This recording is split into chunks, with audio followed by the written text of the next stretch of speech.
ಪಾತ್ರನಾದವನು ಭಗವಾನ್ ಶ್ರೀಕೃಷ್ಣನ ಭಕ್ತನಾಗದವನನ್ನು ಅರ್ಥ ಮಾಡಿಕೊಳ್ಳಲು ಹೇಗೆ ಸಾಧ್ಯ?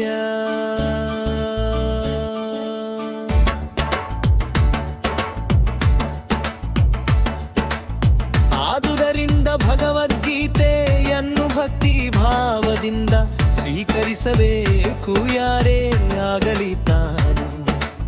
ಶ್ರೀಕೃಷ್ಣನಿಗೆ ಸಮಾನ ಎಂದಾಗಲಿ ಅಥವಾ ಕೃಷ್ಣನು ಸಾಮಾನ್ಯ ವ್ಯಕ್ತಿ ಎಂದಾಗಲಿ ಅಥವಾ ಕೃಷ್ಣನು ಬಹು ಶ್ರೇಷ್ಠ ವ್ಯಕ್ತಿ ಎಂದಾಗಲಿ ಯೋಚಿಸಬಾರದು. ಭಗವಾನ್ ಶ್ರೀಕೃಷ್ಣನು ದೇವೋತ್ತಮ ಪರಮ ಪುರುಷನು ಭಗವದ್ಗೀತೆಯಲ್ಲಿ ಹೇಳಿರುವಂತೆ ಅಥವಾ ಭಗವದ್ಗೀತೆಯನ್ನು ಅರ್ಥ ಮಾಡಿಕೊಳ್ಳಲು ಪ್ರಯತ್ನಿಸುತ್ತಿರುವ ಅರ್ಜುನನು ಹೇಳು. ನಾವು ತಾತ್ವಿಕವಾಗಿ ಆದರೂ ಶ್ರೀಕೃಷ್ಣದಲ್ಲೂ ದೇವೋತ್ತಮ ಪರಮ ಪುರುಷನೆಂದು ಅಂಗೀಕರಿಸಬೇಕು ಮತ್ತು ಅವಿನೀತ ಭಾವದಿಂದ ಮಾತ್ರ ನಾವು ಭಗವದ್ಗೀತೆಯನ್ನು ಅರ್ಥ ಮಾಡಿಕೊಳ್ಳಬಹುದು. ಭಗವದ್ಗೀತೆಯನ್ನು ವಿನಯ ಭಾವದಿಂದ ಓದದಿದ್ದರೆ ಹೆದನ್ನು ಅರ್ಥ ಮಾಡಿಕೊಳ್ಳುವುದು ಬಹಳ ಕಷ್ಟವಿಲ್ಲಕೆಂದರೆ ಅದೊಂದು ಮಹಾರಹಸ್ಯ. ವಾಸ್ತವವಾಗಿ ಭಗವದ್ಗೀತೆ ಎಂದರೇನು? ಭಗವದ್ಗೀತೆಯ ಉದ್ದೇಶವು ಮಾನವ ಕುಲವನ್ನು ಇಹಿಕಾಶ್ರಿತಂಗೆ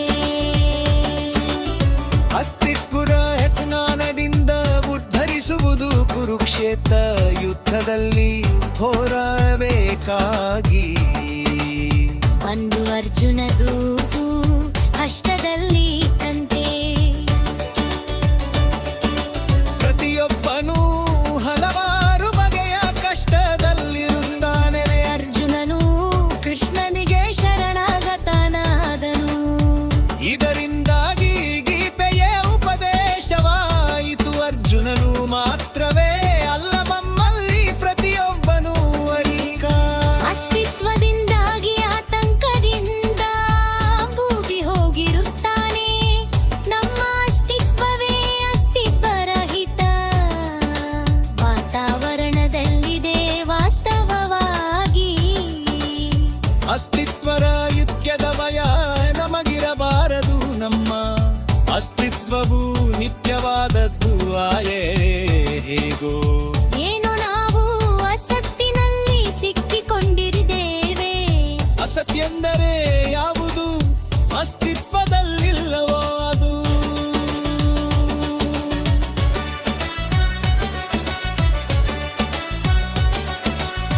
ಕಷ್ಟದಲ್ಲಿರುವ ಸಂಧ್ಯಾಜಾತ ಮನುಷ್ಯರಲ್ಲಿ ತಮ್ಮ ಸ್ಥಿತಿಯನ್ನು ಕುರಿತು ಪ್ರಶ್ನಿಸುವ ಕೆಲವರಿದ್ದಾರೆ ಯಾರು ತಾವು. ಈ ಮುಜುಗದ ಸ್ಥಿತಿಯಲ್ಲಿರುವುದಕ್ಕೆ ಕಾಲೇನು ಮುಂತಾಡಿ ಕೇಳಿಕೊಳ್ಳುತ್ತಾರೆ. ಸಂಕಟವನ್ನು ಕುರಿತು ಪ್ರಶ್ನೆ ಮಾಡುವ ಈ ಸ್ಥಿತಿಗೆ ಬರದಿದ್ದರೆ ಸಂಕಟ ಬೇಡ. ಎಲ್ಲ ಸಂಕಟಕ್ಕೆ ಪರಿಹಾರ ಬೇಕೆಂದು ನಂಬುದನ್ನು ಅರಿತುಕೊಳ್ಳದಿದ್ದರೆ ಅವನನ್ನು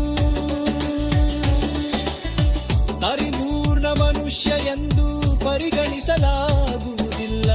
ಇಂತಹ ಪ್ರಶ್ನೆಯು ಮನಸ್ಸಿನಲ್ಲಿ ಜಾಗೃತವಾದ ಮಾನವೀಯತೆ ಪ್ರಾರಂಭವಾಗುತ್ತದೆ ಬ್ರಹ್ಮಸೂತ್ರದಲ್ಲಿ. ಈ ಪ್ರಶ್ನೆಯ ಪ್ರತೆ ಎನ್ನು ಜಿಜ್ಞಾಸ ಜಿಪ್ಪಾರೆ ತರ್ರ ರಂಗ ಜಿಜ್ಞಾಸ ವಯಪ್ಪರದ ಸ್ವರೂಪವೊಂದು ಕುರಿತು ಮನುಷ್ಯಗೆ ಪರಿ